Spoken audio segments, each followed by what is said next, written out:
How to install Shopify in laptop. First of all, open up any web browser that you are comfortable with in your laptop, and on the search URL type in Shopify. Now go to the first link, that is www.shopify.com.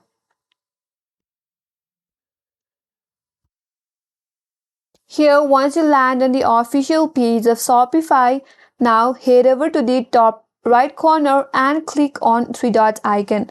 From this drop down menu, search for Save and Share and click on Save and Share. Again, from here, click on Create Shortcut.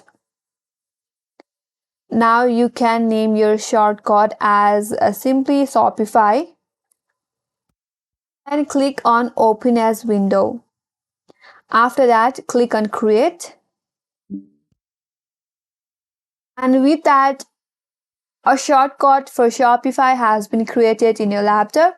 If you go back and look on your desktop, there is a Shopify, which is same as installing application in your device. If you simply open this shortcut, then the official web page of Shopify will pop up in your interface.